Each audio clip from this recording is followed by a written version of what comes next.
Ayan, what's up dribblers at mga shooters, kamusta?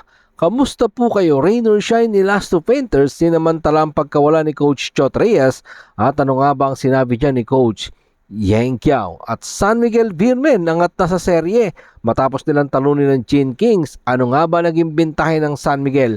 Pakinggan po natin at alamin ang mga sinabi naman ni Coach Leo Austria. Tara, sama-sama po nating pag-usapan talakayin yan matapos po ako maglambing ng isang like, share, comment down below, and don't forget to subscribe and hit that notification bell button para lagi po tayong updated sa ating pong mga video at lahat po ng ating shoutout nasa dulong bahagi lang po ng pichong ito.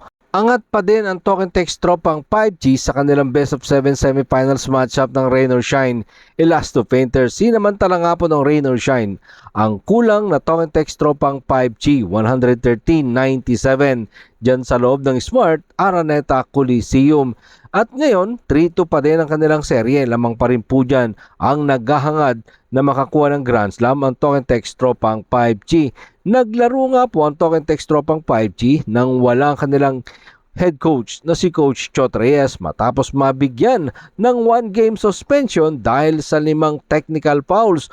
Wala din nga po itong kanilang veterano na big man na si Kelly Williams, R.R. Pogoy, Jason Castro at Ray ng Batak. Yan nga po ang mga sinamantala ng mga bataan naman ni Coach Yeng Kiao. Narito po ang sinabi ni Coach Yeng Kiao sa ulat ni Ralph Edwin Villanueva ng Philstar. Sa totoo lang, laging ganito sa bawat pagkakataon. Kapag dumating ka sa yugtong ito ay nagiging isang laro ng attrition, matira-matibay. Kaya't mas mahaba ang rotation mo, advantage yon. Well, tama naman talaga. Basta mahaba ang rotation mo, malalim ang bench mo, advantage talaga. Pero pag mababaw ang bench, hirap talaga. Katulad ngayon, medyo kinakapos nga sa rotation itong Token Text tropang 5G.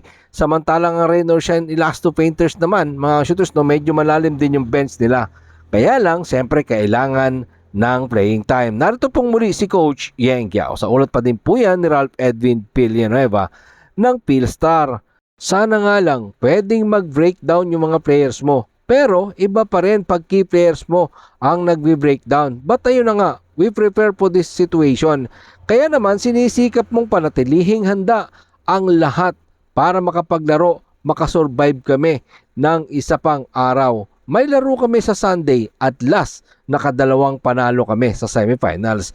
Yan nga po mga sinabi ni Coach Yeng Kiao. Susubukan pa nila na pahabain ang serye sa Game 7 kung maitatabla nila ang series this coming Sunday, mga shooters. No? Sa nasabing panalo ng Rain or Shine ni Elasto Painters, nanguna nga po dyan itong si Gian Mamuyak sa kanyang 22 points. Katuwang ang 19 ni Jonard Clarito.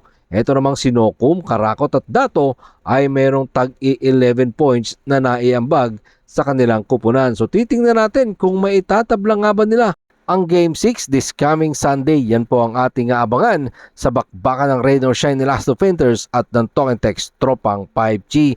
At ito naman sa sister team, nakuha na nga po ng San Miguel Beermen ang Game 5 ng kanilang best of 7 semifinals matchup kalaban ng kanilang sister team na Barangay Ginebra San Miguel 103-92, an 11-point lead by San Miguel Beermen.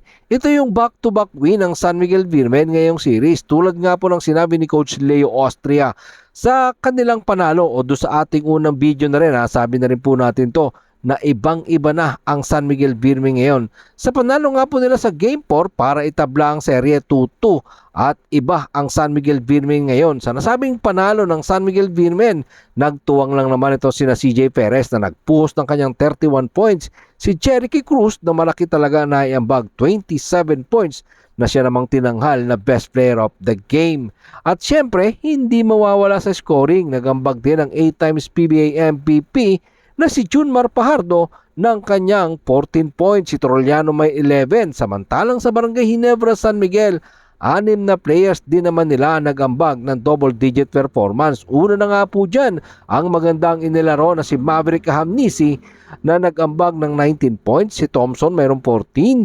Si Jamie Malonzo nagbuhos ng 13 points. Si Japhet Aguilar mayroong 12, si Troy Rosario 11 points but nagpitas ng 16 big rebounds. Si Stephen Holt mayroong 11 points at ang wala po sa scoring dyan, etong rookie na si RJ Abarrientos na nagambag lamang ng 6 na puntos. Matapos nga po ang first quarter, lamang pa po dyan ang Barangay Ginebra San Miguel ng 8 points, 20-12 ang score. Matapos naman ang first half, lamang na ang San Miguel Firmen, 49-44. Sa third quarter, lamang pa din ang San Miguel Firmen ng 3 puntos, 74-71. At final score nga po dyan, 103-92. Sa nasabing panalo ng San Miguel Firmen, sinabi nga po ni Coach Leo Austria na alam naman nila ang kanilang kalaban ay may dalang never say die spirit.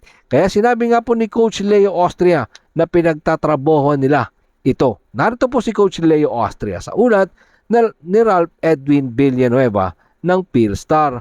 We have a lot of work because alam natin ang kalaban naman natin ay never say die. So we're expecting na next game, kailangan namin ng maraming energy na i-apply nila and focus tulad ng nangyari noong game 3 at isang game namin talagang out-hustle nila kami at nangyari nga na na-address naman namin sa mga players. Yan nga po ang sinabi ni Coach Leo Austria na nakadalawa ang San Miguel Firmen sa Gene Kings. Tanong, makakadalawa din ba ang Gene Kings para sila makapasok sa finals at labanan ang sino man sa Talking Text Tropang 5G at Rain or Shine Elasto Painters? Yan nga po ang ating abangan bukas Sunday. First game po ulit dyan ng Barangay Ginebra San Miguel at ang San Miguel Firmen. Dyan pa rin yan ipagpapatuloy sa loob ng Smart Araneta Coliseum. Maraming salamat po sa inyong panonood. Ano naman po ang inyong maging opinion? Diyan po natin yan pag-usapan sa comment section. Ingat and God bless everyone. Adjourn. Pero katulad po ng ating nakagawian, bago po natin tapusin ang ating video, shoutout po kina